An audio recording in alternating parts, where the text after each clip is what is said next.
जय जगन्नाथ सांग मैंने आपण पुणी थे स्वागत कर मोर YouTube channel Odia education vibes को।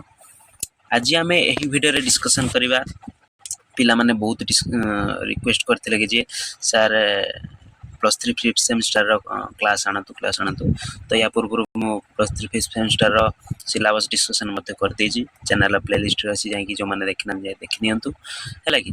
तो आज आम यही वीडियो रे +3 फिफ्थ सेमिस्टर कोर पेपर 11 रो आम जो डिस्कसन करते तार यूनिट 1 रे जो आमर रही देखे देछ आपण जो यूनिट 1 रही मो समय ओडिशा जहाँकि कृष्णचंद्र पाणिग्राहींकर है कि मो समय ओडिशा प्रथम 6टी परिच्छेद 86 पृष्ठा पर्यंत जो रही आम प्रथम यूनिट रे ता सहित किंबारे रही गांधी मनीष। तो से दुई टपिक भितर आम आज डिस्कसन करवा जो मो समय ओडिशा प्रथम 6टी परिच्छेद जोटा रही आम 6टी परिच्छेद रही आम पाठ्यघोषणा कृष्णचंद्र पाणिग्राहींकर। तो से मो समय ओडिशा गोटे आत्मजीवनी है कि कृष्णचंद्र पाणिग्राहींकर जो गोटे आत्मजीवनी तारी संपर्क में आम आलोचना करा। आटा गोटे पार्ट सर संभव नुहे तो 2-3टा पार्ट हो पार कि अधिक कारण 6टी परिच्छेद रही तो बहुत पार्ट हो पारे। तो लंग है वीडियो आप देखिए न देखिए तो आप बोरिंग लगे। तो चलते स्टार्ट करवा। तो वीडियो स्टार्ट करने पूर्व कही रखुच्छी जो मैंने चैनल को नुआ कर चैनल को फटाफट सब्सक्राइब कर सांग सहित सेयार कर दिखाँ जहाँद्वारा कि ये आप क्लास आसीज आप हेल्प है कि जो मैंने भी सब्सक्राइब करना से सब्सक्राइब कर दे। वीडियो भल लगे लाइक करें ना डिसलाइक कले चलो। तो चलते स्टार्ट करें। हाँ यहाँ आरंभ करने पूर्व प्रथम आम कृष्णचंद्र पाणिग्राहींकर संक्षिप्त परिचय संक्षिप्त जीवन संपर्क और रचनावली संपर्क किसी जाना देन तापर आम जावा आत्मजीवनी जोटा रही।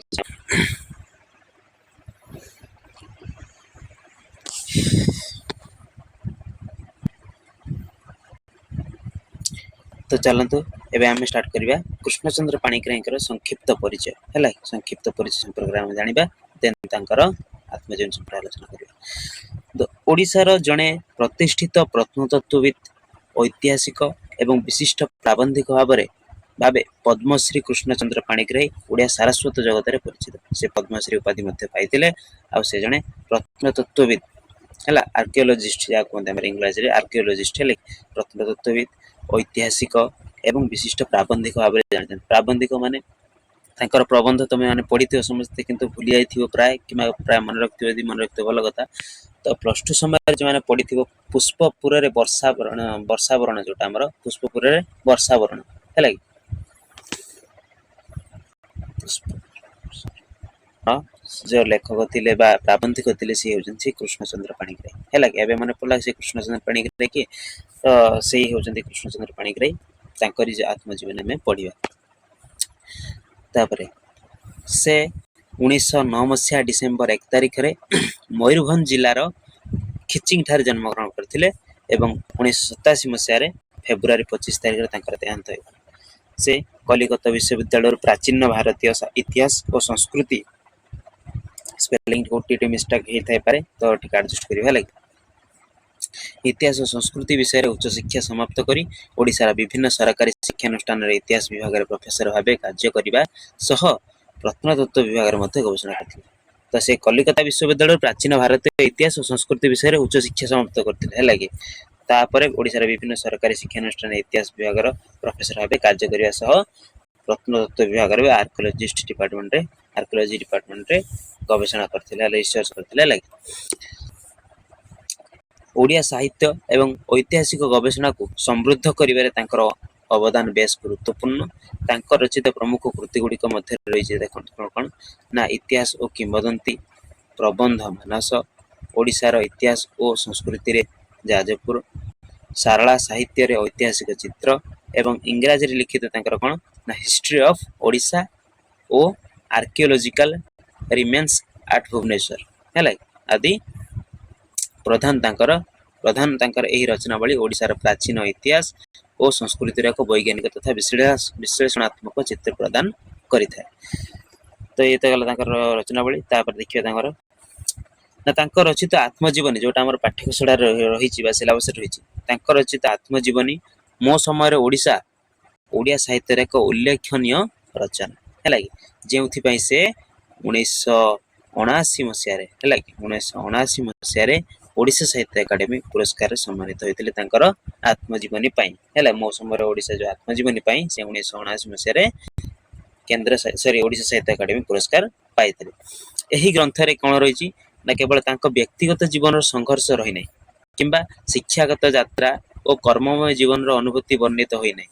ଆଉ କ'ଣ ରହିଛି ତା ସହିତ ନା ବରଂ ଏହା ବିଂଶ ଶତାବ୍ଦୀର ଓଡ଼ିଶାର ସାମାଜିକ, ସାଂସ୍କୃତିକ, ଅର୍ଥନୈତିକ ଏବଂ ରାଜନୈତିକ ସ୍ଥିତିର ଏକ ସ୍ପଷ୍ଟ ଚିତ୍ର ପ୍ରଦାନ କରେ। କୋଉଟା ତାଙ୍କର ଆତ୍ମଜୀବନୀଟା, ତାଙ୍କ ଆତ୍ମଜୀବନୀରେ ତାଙ୍କର ବିଂଶ ଶତାବ୍ଦୀର ହେଲା କି ବିଂଶ ଶତାବ୍ଦୀର ସାମାଜିକ ଚିତ୍ର, ସାଂସ୍କୃତିକ, ଐତିହାସିକ ଓ ରାଜନୈତିକ ସ୍ଥିତିର ସେତେବେଳେ ପରିସ୍ଥିତି କିଭଳି ଥିଲା, ସାମାଜିକ ପରିସ୍ଥିତି, ସାଂସ୍କୃତିକ ପରିସ୍ଥିତି, ଅର୍ଥନୈତିକ ପରିସ୍ଥିତି ଏବଂ ରାଜନୈତିକ ପରିସ୍ଥିତିର ଏକ ସ୍ପଷ୍ଟ ଚିତ୍ର ପ୍ରଦାନ କରେ କୋଉଟା ତାଙ୍କ ଆତ୍ମଜୀବନୀରେ। ସେତେବେଳର ଗଡ଼ଜାତ ଶାସନ, ଗଡ଼ଜାତର ରାଜାମାନଙ୍କର ଶାସନ, ଶିକ୍ଷା ବ୍ୟବସ୍ଥାର ପ୍ରସାର, ଶିକ୍ଷାଗତ ଜୀବନର ପ୍ରତିବନ୍ଧକ ସହିତ ପ୍ରତ୍ନତାତ୍ତ୍ୱିକ ଅନ୍ୱେଷଣରେ ଗବେଷଣାତ୍ମକ ଦିଗ ଗୁଡ଼ିକ ଏଥିରେ ଅତି ସରଳ ଓ ନିରପେକ୍ଷ ଭାବରେ ସ୍ଥାନ ପାଇଛି। ଏହି ସନ୍ଧିକ୍ଷଣ ଦେଇ ଗତି କରୁଥିବା ତତ୍କାଳୀନ ଓଡ଼ିଶାର ଜନଜୀବନ, ସମାଜ ଓ ପ୍ରଶାସନିକ ବ୍ୟବସ୍ଥାକୁ ବୁଝିବାରେ ଏହି ପୁସ୍ତକଟି ଏକ ସହାୟକ ତଥା ମହତ୍ୱପୂର୍ଣ୍ଣ ଗବେଷଣାତ୍ମକ ଆତ୍ମକଥା ଭାବେ ପରିଗଣିତ ହୁଏ। କୋଉଟା ନା ତାଙ୍କର ଆତ୍ମଜୀବନୀ ମୋ ସମୟର ଓଡ଼ିଶାଟି ହେଲା। ତ ଏବେ ଯିବା ତାଙ୍କର ମୋ ସମୟର ଓଡ଼ିଶା ହେଲା କି। ତ ଆପଣଙ୍କୁ ମୁଁ ଦେଖେଇ ଦଉଛି ଯେ ତାଙ୍କର କେତୋଟି ପରିଚ୍ଛେଦ ରହିଛି। ଦେଖନ୍ତୁ ତାଙ୍କର ଏଇ ଯୋଉ ମୋ ସମୟର ଓଡ଼ିଶା ଜୀବନୀରେ, ଆତ୍ମଜୀବନୀରେ ତାଙ୍କର ସର୍ବମୋଟ ହେଲା ଦ୍ୱାଦଶ, ଦେଖନ୍ତୁ ଦ୍ୱାଦଶ ବା 12ଟି ପରିଚ୍ଛେଦ ରହିଛି। ସେଥିମଧ୍ୟରୁ ଆମେ କେତୋଟି ପଢିବା ନା କେବଳ 6ଟି ପଢିବା ହେଲା କି। ଏଇ 6ଟି ଏତିକି ଯାଏଁ ପଢିବା ହେଲା, ଏତିକି ଯାଏଁ ପଢିବା। ତ ପ୍ରଥମ ପରିଚ୍ଛେଦ ରହିଛି ଆମର ଜୀବନ ପ୍ରଭାତ, ତାପରେ ଦ୍ୱିତୀୟ ରହିଛି ଅବାଞ୍ଛିତର ଆତ୍ମସମ୍ମାନ, ତୃତୀୟ ରହିଛି ଅଦୃଶ୍ୟ କର୍ଣ୍ଣଧାର, ଚତୁର୍ଥ ରହିଛି ମୋର ପ୍ରତିବେଶୀ ବୃନ୍ଦ, ଆଉ ତାପରେ ପଞ୍ଚମ ରହିଛି ମୋ ସମୟର ମୟୂରଭଞ୍ଜ, ଷଷ୍ଠରେ ରହିଛି ମୋ ସମୟର ଭାରତ ଓ ଓଡ଼ିଶା। ତ ସେଥିମଧ୍ୟରୁ ଆମେ ଆଜି ପଢିବା ପ୍ରଥମ ପରିଚ୍ଛେଦର ଜୀବନ ପ୍ରଭାତ। ତ ଏଟା ଗୋଟେ ପାର୍ଟରେ ମଧ୍ୟ ସରିବ ନାହିଁ, ତ ଆମେ ଗୋଟେ ଗୋଟେ ପାର୍ଟ କରି ପଢିବା। ତ ଚାଲନ୍ତୁ ଷ୍ଟାର୍ଟ କରିବା ଏବେ ତାଙ୍କ ପ୍ରଥମ ପରିଚ୍ଛେଦ ଜୀବନ ପ୍ରଭାତ ହେଲା।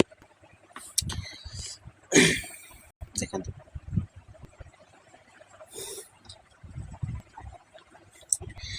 ସମୟ ସ୍ରୋତ ବହି ଚାଲିଛି। ଦିନେ କ୍ଷୁଦ୍ର ଶିଶୁ ରୂପେ ମାତୃଗର୍ଭରୁ ପଡ଼ିଥିଲି, କିନ୍ତୁ ଆଜି ମୃତ୍ୟୁ ପାଖରେ ପହଞ୍ଚିଲେଣି। ଏଠି ନିଜ କଥା କହୁଛନ୍ତି କିଏ ନା କୃଷ୍ଣଚନ୍ଦ୍ର ପାଣିଗ୍ରାହୀ। ଦିନେ କ୍ଷୁଦ୍ର ଶିଶୁ ରୂପେ ମାତୃଗର୍ଭରୁ ଜଣଥିଲେ ଅର୍ଥାତ୍ ଜନ୍ମଗ୍ରହଣ କରିଥିଲେ, କିନ୍ତୁ ଆଜି ମୃତ୍ୟୁ ପାଖରେ ପହଞ୍ଚିଲେଣି ବା ମୃତ୍ୟୁ ସମ୍ମୁଖରେ ଉପସ୍ଥିତ ହେଲେଣି ବା ଅବସ୍ଥାନ କରିଲେଣି ବା ମୃତ୍ୟୁ ବୟସରେ। ମୋର ଆଉ କେତେ ଦିନ ବାକି ଅଛି ତାହା ନିଶ୍ଚିତ ଭାବରେ କହିବା ସମ୍ଭବପର ନହେଲେ ମଧ୍ୟ ଆଉ ଯେ ବେଶୀ ଦିନ ବାକି ନାହିଁ ଏହା ନିଶ୍ଚିତ ଭାବରେ କହିବା ସମ୍ଭବପର। ଓଡ଼ିଶାର ଜଣେ କଳିସଠା ବହୁଦିନ ହେଲା 60 ପାହାରି ଆସିବା ପରେ ଆଉ କେତେ ବର୍ଷ ବଞ୍ଚି ରହିବାର ଆଶା କରିପାରେ? ଯେ ଓଡ଼ିଶାର ଜଣେ କଳିସଠା ବହୁଦିନ ହେଲା 60 ପାହାରି ଅର୍ଥାତ୍ 60 ବର୍ଷରେ ଉପସ୍ଥାନ କରିସାରିଲା ପରେ ଲେଖକ କ'ଣ କହୁଛନ୍ତି ନା 60 ବର୍ଷ ହେଲା ତ ବଞ୍ଚି ସାରିଲେଣି, ଆଉ କେତେ ବର୍ଷ ବଞ୍ଚିବାର ଆଶା କରିପାରେ ବୋଲି ସେ ତାଙ୍କ ନିଜ ହିସାବର ଢଙ୍ଗରେ ସେ ପ୍ରକାଶ କରିଛନ୍ତି। ଏଟା ଜୀବନର ବୃହତ୍ତର ଅଂଶ ଇତିହାସ ଓ ପ୍ରତ୍ନତତ୍ତ୍ୱ ଅଧ୍ୟୟନ ଓ ଅନୁଶୀଳନରେ କଟାଇଛୁ।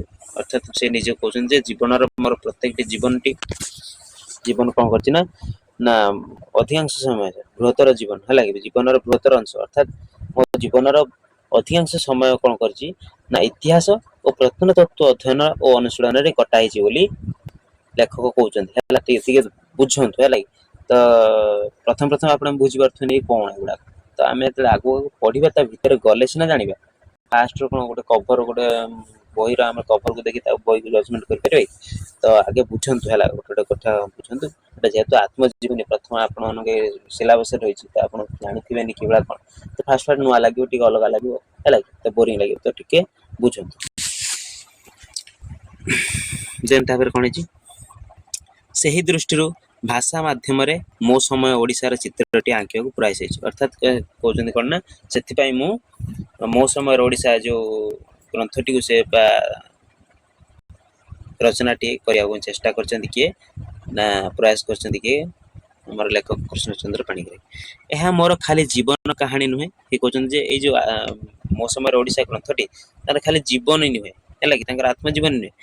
ମୋ ଅସ୍ତିତ୍ୱ କେତେ ଜଣ ଜାଣନ୍ତି ଯେ ମୋ ଜୀବନର ଚରିତ୍ର ପଢ଼ିବା ପାଇଁ ଆଗ୍ରହ ହେବେ। ଏଇଟା ଯେ କହୁଛନ୍ତି ଏଇଟା କଣ ଖାଲି ଜୀବନୀ ନା, ଏଇଟା ଜୀବନୀ ମୁଁ ମତେ କେତେ ଜଣ ଜାଣିଛନ୍ତି ଯେ ଏମିତି ମୋ ଜୀବନୀ ପଢ଼ିବା ପାଇଁ ଆଗ୍ରହୀ ହେବେ ଯେ ମୁଁ ଖାଲି ମୋ ଜୀବନ ବିଷୟରେ ଲେଖିବି, ତ ନା ସେମିତି କିନ୍ତୁ ମୋ ଜୀବନ କାଳ ମଧ୍ୟରେ ଯାହା ଘଟିଛି, ମୁଁ ଯାହା ଅନୁଭବ କରିଛି, ଯାହା ଦେଖିଛି, ଯାହା ଶୁଣିଛି, ଯାହା ପଢ଼ିଛି, ଯାହା ଲେଖିଛି ବା ଯାହା ଚିନ୍ତା କରିଛି, ଏ ସମସ୍ତ ଲିପିବଦ୍ଧ ହେଲେ ଓଡ଼ିଶାର ଇତିହାସକୁ ଉପାଦାନ ଯୋଗାଇବ ଓ କେତେକଙ୍କ ମନରେ ନୂତନ ଚିନ୍ତାଧାରା ଆଣିପାରିବ।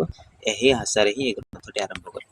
କିଏ କହୁଛନ୍ତି କଣ ନା, ମୋ ଜୀବନରେ ଯାହା ଘଟିଛି, ଯାହା ବି ସବୁ ଘଟି ଯାଇଛି, ଯାହା ଦେଖିଛନ୍ତି ଲେଖକ, ସେ ସବୁ ଗୁଡାକ ସେ ଯଦି ବର୍ଣ୍ଣନା କରିବେ ତ ସେ ବର୍ଣ୍ଣନା ମଧ୍ୟରେ ଓଡ଼ିଶାର ବିଭିନ୍ନ ଐତିହାସିକ ଉପାଦାନ ମଧ୍ୟ ଆପଣମାନେ ପାଇପାରିବେ ଏଇ ଗ୍ରନ୍ଥ ମାଧ୍ୟମରେ। ତ ସେଥିପାଇଁ ସେ ଏଇ ଗ୍ରନ୍ଥଟିକୁ ଲେଖିଛନ୍ତି ବୋଲି ଲେଖକ କହୁଛନ୍ତି। ହେଲା, ଏଇଠୁ ଆରମ୍ଭ ହଉଛି କଣ ଦେଖିବା ନା, ମୋର 3 ବର୍ଷ ବୟସର କେତେକ ଘଟଣା ମୋ ସ୍ମୃତିପଟରେ ଅସ୍ପଷ୍ଟ ଭାବରେ ଭାସି ଉଠୁଥିଲେ ମଧ୍ୟ ତାହା ଅତ୍ୟନ୍ତ ଅସଂଲଗ୍ନ। କିନ୍ତୁ ମୋର 5 ବର୍ଷ ବୟସ ଠାରୁ ଗତ 60 ବର୍ଷରୁ ଅଧିକ ସମୟର ବହୁ ଘଟଣା ସ୍ପଷ୍ଟ ଭାବରେ ମୋର ମନେ ପଡୁଛି। ଯେ ମୋର 3 ବର୍ଷ ପର୍ଯ୍ୟନ୍ତ ଯାହା ବି ଘଟଣା ରହିଛି ମୋର ସେଗୁଡାକ ପ୍ରାୟ ମନେ ନାହିଁ, କିନ୍ତୁ 5 ବର୍ଷ ଠାରୁ 60 ବର୍ଷ ପର୍ଯ୍ୟନ୍ତ ଯାହା ବି ଘଟଣା ଘଟିଯାଇଛି ମୋ ସହିତ, ତ ସେଗୁଡାକ ମୋର ଏପର୍ଯ୍ୟନ୍ତ ସବୁ ମନେ ପଡୁଛି ଏବଂ ସ୍ମୃତିରେ ଭାସି ଉଠୁଛି। ମୋ ସମୟର ମୋ ଗ୍ରାମଟିର ଗୋଟିଏ ସମ୍ପୂର୍ଣ୍ଣ ଚିତ୍ର ମୋର ସ୍ମୃତି ପଟରେ ଭାସି ଉଠୁଛି। ମୋର ଗ୍ରାମ ନାମ ଥିଲା କଣ ନା ଖିଚିଂ, ବା ଲେଖକଙ୍କର ଗ୍ରାମଙ୍କ ନାଁ କଣ ଥିଲା ନା ଖିଚିଂ। ଏହା ପୂର୍ବତନ ମୟୂରଭଞ୍ଜ ଷ୍ଟେଟର ପାଞ୍ଚ ପିଢ଼ ବା କରଞ୍ଜିଆ ସବ୍ ଡିଭିଜନରେ ସିଂହଭୂମି ଓ କେଉଁଝର ସୀମା ଠାରୁ ମାତ୍ର 3 ମାଇଲ ଦୂରରେ ଅବସ୍ଥିତ। ସେ ଯୋଉ ଖିଚିଂ ଗ୍ରାମର ଅବସ୍ଥିତି କଥା କହୁଛନ୍ତି ଯେ ପୂର୍ବତନ ମୟୂରଭଞ୍ଜ ଷ୍ଟେଟର 5 ପିଢ଼ କରଞ୍ଜିଆ ସବ୍ ଡିଭିଜନରେ ସିଂହଭୂମି ଓ କେଉଁଝର ସୀମା ଠାରୁ ମାତ୍ର 3 ମାଇଲ ଦୂରରେ ଅବସ୍ଥିତ ହେଉଛି ତାଙ୍କର ଖିଚିଂ ଗ୍ରାମ। ଏହା ଭଞ୍ଜ ରାଜବଂଶର ପ୍ରାଚୀନ ରାଜଧାନୀ ଥିବାରୁ ଅଦ୍ୟପି ବହୁ ପ୍ରାଚୀନ କୀର୍ତ୍ତି ବିଭୂଷିତ ହୋଇ ଏ ଅଞ୍ଚଳରେ ସୁବିଦିତ ହୋଇଛି। ଏହା ଯେହେତୁ ଭଞ୍ଜ ରାଜବଂଶ ମାନେ ଯେହେତୁ ଭଞ୍ଜ ରାଜା ମାନେ ସେତେବେଳେ ଥିଲେ ଯେ ଆମର କବି ସମ୍ରାଟ ଉପେନ୍ଦ୍ର ଭଞ୍ଜ, ଧନଞ୍ଜୟ ଭଞ୍ଜ, ତ ସେଇ ଭଞ୍ଜ ପରମ୍ପରାରେ ସେଇଠି ଯୋଉ ଯେହେତୁ ପ୍ରାଚୀନ ପରମ୍ପରାରେ ସେଇ ଯୋଉ ନାଁଟି ଯୋଉ ରହିଛି ତାଙ୍କର, ହେଲା କି, ତ ରାଜଧାନୀ ଥିବାରୁ ସେଥିପାଇଁ ଭଞ୍ଜ ରାଜବଂଶର ପ୍ରାଚୀନ ରାଜଧାନୀ ଥିବାରୁ ସେଟା ଏପର୍ଯ୍ୟନ୍ତ ମଧ୍ୟ ପ୍ରାଚୀନ କୀର୍ତ୍ତି ବିଭୂଷିତ ହୋଇ ଏ ଅଞ୍ଚଳରେ ସୁବିଦିତ ହୋଇଛି ବା ପରିଚିତ ହୋଇ ରହିଛି ଏପର୍ଯ୍ୟନ୍ତ ସେଇ ଅଞ୍ଚଳଟି। ହେଲା, ଏହି ଖିଚିଂ ଗ୍ରାମ ପାର୍ବତୀପୁର ଓ ପଣିସି ନାମକ ଆଉ 2ଟି ଗ୍ରାମ ସହିତ ସଂଲଗ୍ନ ହୋଇ ଗୋଟିଏ ଗ୍ରାମ ପରି ଦେଖାଯାଏ। ଖିଚିଂ ଗ୍ରାମଟି ତାଙ୍କର ଆଉ 2ଟି ଗ୍ରାମ ସହିତ ଯୋଡ଼ି ହୋଇ ଗୋଟିଏ ଗ୍ରାମ ପରି ଦେଖାଯାଏ। କୋଉ 2ଟି ନା, ଗୋଟେ ହେଉଛି ପାର୍ବତୀପୁର ଆଉ ଗୋଟେ ହେଉଛି ପଣିସି। ବସ୍ତୁତଃ ଖିଚିଂ କହିଲେ ଏହି 3ଟି ଯାକ ଗ୍ରାମକୁ ସୂଚାଇଥାଏ। ଖିଚିଂ କହିଲେ କୋଉ 3ଟି ନା, ଖିଚିଂ, ପାର୍ବତୀପୁର ଆଉ ପଣିସି। ହେଲା, ଖିଚିଂରେ ଭୂୟାଁ ମାନେ, ଖିଚିଂରେ କୋଉମାନେ ନା ଭୂୟାଁ ମାନେ, ପାର୍ବତୀପୁରରେ ଗଣ୍ଡମାନେ ଓ ପଣିସିରେ ପୁରାଣ ମାନେ ବାସ କରନ୍ତି। ଖିଚିଂରେ କୋଉମାନେ ନା ଭୂୟାଁ ମାନେ, ପାର୍ବତୀପୁରରେ ଗଣ୍ଡମାନେ ଓ ପଣିସିରେ ପୁରାଣ ମାନେ ବାସ କରନ୍ତି। ହେଲା, ଏମାନଙ୍କ ମଧ୍ୟରେ ଘରେ ବ୍ରାହ୍ମଣ, କେତେ ଘର ପାଣ, ଘରେ ଧୋବା, ଘରେ ମେହେନ୍ତର, ଘରେ ବିନ୍ଧାଣୀ, ଘରେ କମାର, ଦୁଇ ଘର ବଗାଳ ବା ଗଉଡ଼, ଆଉ କେତେ ଘର ବୈଷ୍ଣବ ଓ କେତେକ ଘର ଭୂମିଜ ମଧ୍ୟ ଏମାନଙ୍କର ମଧ୍ୟ ଏତସ୍ଥିତ ରହିଛନ୍ତି। ମାନେ ଗାଁରେ ରହିଥିବା ବିଭିନ୍ନ ଜାତିର ବା ବିଭିନ୍ନ ସମ୍ପ୍ରଦାୟର ଲୋକଙ୍କ କଥା ବର୍ଣ୍ଣନା କରିଛନ୍ତି। ଦେନ୍ ତାପରେ ଦେଖିବା ଗ୍ରାମଟିର ପୂର୍ବ, ପଶ୍ଚିମ ଓ ଉତ୍ତର ଉପକଣ୍ଠରେ ଆମ୍ର କୁଞ୍ଜମାନ ଗ୍ରାମର ଅନତି ଦୂର ପର୍ଯ୍ୟନ୍ତ ଲମ୍ବି ଯାଇଛି। ଗ୍ରାମର ପୂର୍ବ, ପଶ୍ଚିମ ଓ ଉତ୍ତର ଦିଗ ପାଖରେ, ହେଲା କି, ଆମ୍ର କୁଞ୍ଜମାନ ବା ଆମ୍ବର ବଗିଚା ମାନ, ଆମ୍ବର କୁଞ୍ଜ ବା ବଣ ମାନ, ଆମ୍ବ ବଗିଚା ଗୁଡିକ ନା ଗ୍ରାମର ଅନତି ଦୂର ପର୍ଯ୍ୟନ୍ତ ଲମ୍ବି ଆସିଥିଲା। ଏକଦା ଏହି ଗ୍ରାମ ନିଘଞ୍ଚ ଅରଣ୍ୟାନୀରେ ଆବୃତ ଥିଲା। ମାତ୍ର ଯେଉଁ ସମୟର କଥା କହୁଛି ସେ ସମୟରେ ଦକ୍ଷିଣ ଓ ପଶ୍ଚିମ ପଟରେ ଗୁଳ୍ମଲତା ପରିବ୍ୟାପ୍ତ କେବଳ ଖଣ୍ଡ କ୍ଷେତ୍ରମାନ ବିଶାଳ ଶାଳ ତରୁମାନ ସହ ବିଶାଳ ଅରଣ୍ୟାନୀର ଅବଶେଷ ରୂପେ ବିଦ୍ୟମାନ ଥିଲା। ତ ଏଠି ଅବସ୍ଥିତ କଥା କହୁଛନ୍ତି ଯେ ଗ୍ରାମ ଆଗ ପୂର୍ବରୁ କିଭଳି ଥିଲା ହେଲା କି। ତ ତାର ଗାଁର ବିଭିନ୍ନ ପ୍ରକାର ବର୍ଣ୍ଣନା କରୁଛନ୍ତି ଯେ ତାଙ୍କର ଅବସ୍ଥିତି ସମ୍ପର୍କରେ ଗ୍ରାମର ଅବସ୍ଥିତି, ତ ଗ୍ରାମରେ କଣ ତାଙ୍କର ପରିବେଶ ଥିଲା ସେ ସମ୍ପର୍କରେ ବର୍ଣ୍ଣନା କରୁଛନ୍ତି। ଗ୍ରାମ ସୀମାରେ ଓ ଉପକଣ୍ଠରେ 26ଟି ଛୋଟ ବଡ଼ ପୋଖରୀ, 26ଟି ପୋଖରୀ 26ଟି ଛୋଟ ବଡ଼ ପୋଖରୀ ଅର୍ଦ୍ଧ ପ୍ରୋତ୍ଥିତ ଅବସ୍ଥାରେ ଥିଲା। ଅର୍ଦ୍ଧ ପ୍ରୋତ୍ଥିତ ହେଲା, ଅର୍ଦ୍ଧ ପ୍ରୋତ୍ଥିତ ମାନେ ଅଧା ଖଣ୍ଡିଆ ଅବସ୍ଥାରେ ଥିଲା, ବା କୋଉଟା ସମ୍ପୂର୍ଣ୍ଣ ଥିଲା ପୋଖରୀ, କୌଣସି ଅଧା ଥିଲା ପୋଖରୀ। ତ ଛୋଟ ବଡ଼ ଏମିତି ସବୁ ମିଶିକି 26ଟି ପୋଖରୀ ଥିଲା। ଗୋଟିଏ ଗ୍ରାମ ମଧ୍ୟରେ ଏତେ ଗୁଡ଼ିଏ ଜଳାଶୟର ଅବସ୍ଥାନ ଭାରତ ତଥା ଉତ୍କଳରେ ବିରଳ। ମାନେ ଗୋଟିଏ ଗାଁ ମଧ୍ୟରେ ଏତେ ଗୁଡ଼ିଏ ଜଳାଶୟ ବା ଏତେ ଗୁଡ଼ିଏ ପୋଖରୀର ଯୋଉ ଅବସ୍ଥାନ ବା ଏକ୍ଜିଷ୍ଟ କରିବା ଗୋଟେ ଗ୍ରାମ ଭିତରେ ଏତେ ଗୁଡ଼ାଏ ପୋଖରୀ, ତ ଏଟା ଗୋଟେ ବିରଳ କଥା ବା ଗୋଟେ ରେୟାର କଥା ବୋଲି ଗାଳ୍ପିକ କହୁଛନ୍ତି। ଗାଳ୍ପିକ କହୁଛି, ଆମର ଲେଖକ କହୁଛନ୍ତି। ପୂର୍ବ କୀର୍ତ୍ତି କିରୀଟିନୀ ଭଞ୍ଜଭୂମିର ଧନ୍ୟା ରାଜଧାନୀର ଅତୀତ ଗୌରବ ରୂପେ ଏମାନଙ୍କର ମଧ୍ୟରୁ ଅଧିକାଂଶ ଅଦ୍ୟାପି ଅବସ୍ଥିତ। ପୂର୍ବ କୀର୍ତ୍ତି କିରୀଟିନୀ ଭଞ୍ଜଭୂମିର ଧନ୍ୟା ରାଜଧାନୀର ଅତୀତ ଗୌରବ ରୂପେ ଏମାନଙ୍କ ମଧ୍ୟରୁ ଅଧିକାଂଶ ଅଦ୍ୟାପି ଅବସ୍ଥିତ। ଅର୍ଥାତ୍ ପୂର୍ବରୁ କୀର୍ତ୍ତି ମାନେ ଆମେ ଜାଣିଛନ୍ତି ଭଞ୍ଜ ରାଜବଂଶର ଯୋଉ ରାଜଧାନୀର ବିଭିନ୍ନ କୀର୍ତ୍ତି ହେଲା କି ଏଇ ଭଞ୍ଜଭୂମିରେ ରହିଛି, ଯାହା ବି ତାହା ସହିତ ଏବେ ବି ମଧ୍ୟ ସେଇ କୀର୍ତ୍ତି ଗୁଡ଼ିକ ଏବେ ବି ଅବସ୍ଥିତ, ଯାହାକି ଆମେ ଏବେ ବି ତାଙ୍କୁ ମନେ ରଖିଛନ୍ତି। ଗ୍ରାମର ପ୍ରାୟ ଅଧ ମାଇଲ ଦୂରରେ ପୂର୍ବ ଓ ପଶ୍ଚିମ ପଟରେ ଭଣ୍ଡିଣୀ ଓ ଖଇରୀ ନାମକ ଦୁଇଟି ସଦାନୀରା ନିର୍ଝରଣୀ ପ୍ରବାହିତ। ପୁଣି କହୁଛନ୍ତି ନା, ଗ୍ରାମର ଅଧ ମାଇଲ ଦୂରରେ ପୂର୍ବ ଓ ପଶ୍ଚିମ ପଟରେ ଭଣ୍ଡିଣୀ ଓ ଖଇରୀ ନାମକ, ଗୋଟେ ହଉଛି ଭଣ୍ଡିଣୀ, ମାନେ ଭାରି ଡିଫିକଲ୍ଟ ନାମ ଦିଆହେଇଛି, ଏକଦମ ଭାଇ ମନେ ରଖିବା ଭାରି ମୁସ୍କିଲ, ଓ ଖଇରୀ ନାମକ ଦୁଇଟି ସଦାନୀରା ନିର୍ଝରଣୀ ପ୍ରବାହିତ। ଗ୍ରାମର ପ୍ରାୟ 3 ମାଇଲ ଦୂରରେ ବୈତରଣୀ ବହି ଚାଲିଛି। ନିର୍ଝରଣୀ କହିଲେ ଏଠି ଝରଣା ହେଲା, ଝରଣା ପ୍ରବାହିତ ହେଇଛି। ଆଉ ଗ୍ରାମର ପ୍ରାୟ 3 ମାଇଲ ଦୂରରେ ବୈତରଣୀ ବହି ଚାଲିଛି ବା ବୈତରଣୀ ନଦୀ ବହିଛି, ବା 3 ମାଇଲ ଦୂରରେ ବୈତରଣୀ ନଦୀ ଯାଉଛି, ସେ ବାଟେ ଦେଖିବା ବହି ଚାଲିଛି। ଏହି ନିର୍ଝରଣୀ ଦ୍ୱୟ ନିଜ କୋଳରେ ଆଶ୍ରୟ ଦେଇଛି। ଏହି ନିର୍ଝରଣୀ ଦ୍ୱୟ ମଧ୍ୟ ନିଜ କୋଳରେ ଆଶ୍ରୟ ଦେଇଛି, କିଏ ନା ବୈତରଣୀ ନଦୀ। ତାପରେ କଣ ନା, ପୂର୍ବ ପଟରେ ଥିବା ଠାକୁରାଣୀ ଶାଳା ବା ଠାକୁରାଣୀ ମନ୍ଦିର ବେଢା ଗ୍ରାମର ସର୍ବଶ୍ରେଷ୍ଠ ଆକର୍ଷଣୀୟ ସ୍ଥାନ। ସେଇ ଗ୍ରାମର ପୁରା ଅବସ୍ଥିତ ପୁରା ଗୋଟେ ଗୋଟେ କରି ବର୍ଣ୍ଣନା କରୁଛନ୍ତି କିଭଳି ଦେଖନ୍ତୁ। 1000ରୁ ଅଧିକ ବର୍ଷ ହେଲା ଏହି ଦେବସ୍ଥାନ ପ୍ରବହମାନ କାଳବକ୍ଷରେ ଅମ୍ଳାନ କୀର୍ତ୍ତିରାଜି ରହିଆସିଛି। 1000 ବା କେଉଁ କାଳର ବର୍ଷରୁ ସେ ଯେ ଠାକୁରାଣୀ ଶାଳା ସେଠାରେ ଅବସ୍ଥାନ କରି ରହିଛନ୍ତି, ତ ତାଙ୍କର ଠିକ ଠାକ ଜଣା ବି ନାହିଁ କେଉଁ କାଳରୁ ସେ ସେଇଠାରେ ସ୍ଥାପିତ ହୋଇ ରହିଛନ୍ତି, କିଏ ନା ଠାକୁରାଣୀ ଶାଳା ବା ଠାକୁରାଣୀଙ୍କ ମନ୍ଦିର। ଯେଉଁ ସମୟର କଥା ଲେଖୁଛି ସେ ସମୟରେ ବିରଳ ମହାମହିରୁହ ମାନଙ୍କ ସହିତ ନିବିଡ଼ ଗୁଳ୍ମଲତାରେ ସମଗ୍ର ସ୍ଥାନଟି ଆଚ୍ଛନ୍ନ ହୋଇଥିଲା ଏବଂ କାଳଜୟୀ ଅପରୂପ କଳାରେ ମଣ୍ଡିତ ଦୁଇଟି ପାଷାଣ ମନ୍ଦିର ବା ପଥର ମନ୍ଦିର ଓ ଭଗ୍ନ ଜୀର୍ଣ୍ଣ ବହୁ ପାଷାଣ ମୂର୍ତ୍ତି ଏଠାରେ ବିଦ୍ୟମାନ ଥିଲା। କହୁଛନ୍ତି ମୁଁ ଯୋଉ ସମୟରେ ଲେଖୁଛି ସେ ସମୟରେ କଣ ହେଇଥିଲା ନା, ସେଇ ଗଛଲତା ବା ଗୁଳ୍ମଲତାରେ ସମଗ୍ର ସ୍ଥାନଟି ଆଚ୍ଛନ୍ନ ହୋଇଥିଲା। ମାନେ ସେଇ ଯୋଉଠାରେ ଥିଲେ ଠାକୁରଙ୍କର ଆସ୍ଥାନ ଥିଲା, ସେଇ ସ୍ଥାନରେ ପୁରା ଗଛ ଲତା ଏକଦମ ବଣ ଜଙ୍ଗଲ ଟାଇପର ଏକଦମ ଘଞ୍ଚ, ମାନେ ଚାରିଆଡେ ଲଟା ଫଟା ପୁରା ଏକଦମ ଖେଳି ଯାଇଥିଲା, ଯେମିତି ଅଳିଆ ହେଇକି ପଡିଥିଲା।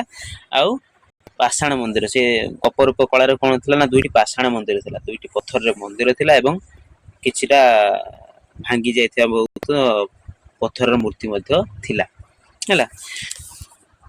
ସ୍ମୃତି ଶ୍ମଶାନ, ଏ ସ୍ଥଳଟି ଚିର ଶ୍ୟାମଳ ଓ ଚିର ଶୀତଳ ହୋଇ ପୁରାଣ ବର୍ଣ୍ଣିତ ତପୋବନର ଶୋଭା ଧାରଣ କରିଥିଲା। ସତେ ଯେମିତି ପୁରାଣରେ ବର୍ଣ୍ଣିତ ହୋଇଥିବା ତପୋବନ କଥା ଯେମିତି ଶୋଭା ଧାରଣ କରିଥାଏ ପୁରାଣରେ, ଯେପରି ସ୍ୱର୍ଗର ଶୋଭା ଧାରଣ କରିଥାଏ ତପୋବନ, ତ ଠିକ ସେହିପରି ଲେଖକ କହୁଛନ୍ତି ନା, ସେଇ ସ୍ଥାନଟି ଠିକ ସେଇଭଳି ତପୋବନ ପୁରାଣରେ ଯେମିତି ବର୍ଣ୍ଣନା କରାଯାଇଥିବା ତପୋବନ ସହିତ ସାମଞ୍ଜସ୍ୟ ଥିଲା, ବା ସେଇଭଳି ଭାବରେ ସେଇ ସ୍ଥାନଟି ଶୋଭା ମଣ୍ଡିତ କରୁଥିଲା ବା ଶୋଭା ଦର୍ଶ କରୁଥିଲା ହେଲା କି। ଏଠାକୁ ଗଲେ ସବୁ ଦୁଃଖ ପାଶୋରି ଯାଏ। କୋଉଠାକୁ? ସେଇ ଯୋଉ ସ୍ଥାନରେ ଠାକୁରାଣୀ ଅବସ୍ଥାନ କରିଛନ୍ତି, ସବୁ ଦୁଃଖ ସ୍ଥାନ ପାଶୋରି ଯାଏ।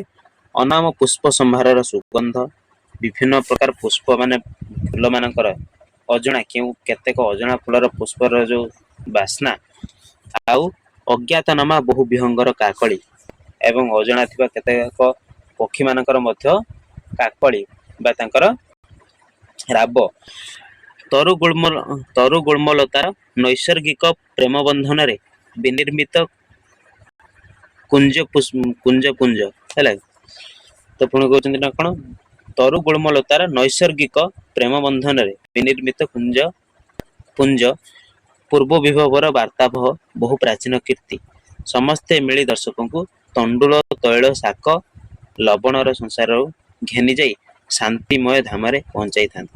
ସେ କହୁଛନ୍ତି ଯେ ସେହି ସ୍ଥାନଟି ଏତେ ଶୋଭାମଣ୍ଡିତ ଥିଲା ଯେ ସତେ ଯେପରି ଆମର ଯୋଉ ମଣିଷ ଜୀବନର ଯୋଉ ତଣ୍ଡୁଳ ତୈଳ ଶାକ ଲବଣର ସଂସାରରେ ମାନେ ବିଭିନ୍ନ ଆମର ସଂସାରର ବନ୍ଧନ ଯୁକ୍ତ ସଂସାରରୁ ମୁକ୍ତି ମାନେ ମୁକ୍ତ କରି ଯେମିତି ଏକ ଶାନ୍ତିମୟ ଜଗତରେ ଯେମିତି ପହଞ୍ଚାଇ ଦିଏ, ସେଇ ସ୍ଥାନକୁ ଗଲେ ଏମିତି ଲାଗେ ହେଲା କି। ତ ଏଇ କଥାଟି ସେ ବର୍ଣ୍ଣନା କରୁଛନ୍ତି, ଯେମିତି ସେଇ ସ୍ଥାନରେ ଏମିତି ଶାନ୍ତିରେ ଲାଗେ ଯେ ସତେ ଯେମିତି ଆମେ ସଂସାର ତ୍ୟାଗ କରିଦେଇଛନ୍ତି ଏବଂ ସଂସାର ରୂପକ ବନ୍ଧନରୁ ଆମେ ମୁକ୍ତ ହୋଇ ଯାଇ ସେଠାରେ ଅବସ୍ଥାନ କରୁଛନ୍ତି।